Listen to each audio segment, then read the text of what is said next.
Hey guys, আমাদের ticket কাটা হয়ে গেছে। এখন আমরা লঞ্চে চাপবো, তার জন্য একদম ঘাটের সামনে যাচ্ছি।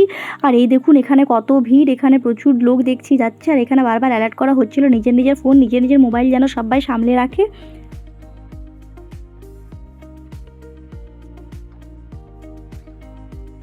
আর এখানে পাশেই দেখছি বড় বড় বোর্ডে লেখা আছে আমরা নবদ্বীপে গিয়ে কোন কোন জায়গাগুলো বিশেষ করে দর্শন করব, সেই সব জায়গাগুলোর পোস্টার বড় বড় করে লাগানো আছে। যেমন এখানে লেখা আছে নবদ্বীপের নরহরি ধাম 60 ফুট মহাপ্রভু দর্শন করুন। তো এইভাবে পোস্টারগুলো দেওয়া ছিল, সেগুলো দেখে দেখে এখন ভিডিও করে করে সামনের দিকে যাচ্ছি। আমরা এবার লঞ্চে চাপবো তার জন্য।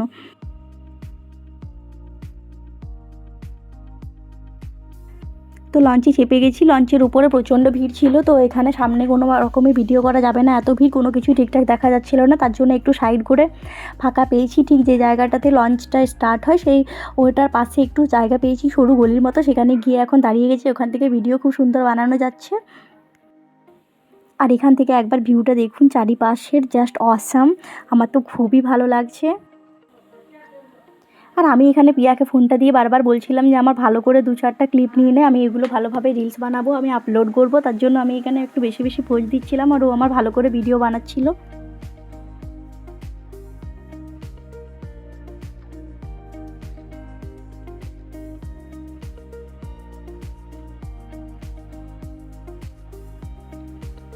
আর এখানে আমাদের লঞ্চ ঘাটের থেকে ছেড়ে দিয়েছে। আর এই দেখুন দূরে কত আরও লঞ্চ দেখা যাচ্ছে, একসাথে সব লঞ্চগুলো ঘাটে আসছে, এপার থেকে ওইপার যাচ্ছে। বাট যতবারই যাচ্ছে দেখছি প্রত্যেকটা লঞ্চ একদম ফুল, কোনো লঞ্চে দেখছি খালি না, এমনকি কোনো নৌকাও দেখছি খালি না।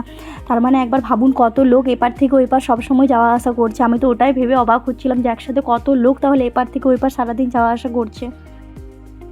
আর নদী পারাপারের সময় আমাদের চোখে পড়লো একজন, দেখলাম এখানে জাল দিয়ে মাছও ধরছিল।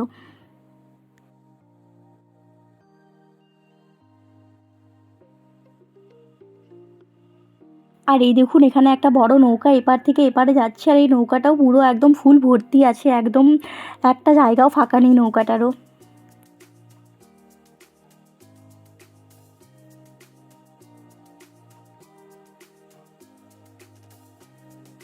আর দেখুন এপারের ঘাটেও কতগুলো লঞ্চ, কতগুলো নৌকা রাখা রয়েছে। এই নৌকাগুলো আর এই এখন এই লঞ্চগুলো দেখছি পুরো ভর্তি হচ্ছে, দুপাশ থেকেই লোক পুরো এগুলোতে চাপছে এপার থেকেও এপারে যাওয়ার জন্য। ওটা কি সুন্দর দেখতে লাগছে, এক পাশ থেকে দুটো নৌকা যাচ্ছে, আর ওই পাশ থেকে লঞ্চ আসছে। আর মাঝে মাঝে দেখুন মায়াপুরের ইস্কন মন্দিরের যে চূড়া, সেটা খুব স্পষ্টভাবে দেখা যাচ্ছে। তো চলুন টাটা, আজকের ব্লগটা এখানেই শেষ করছি।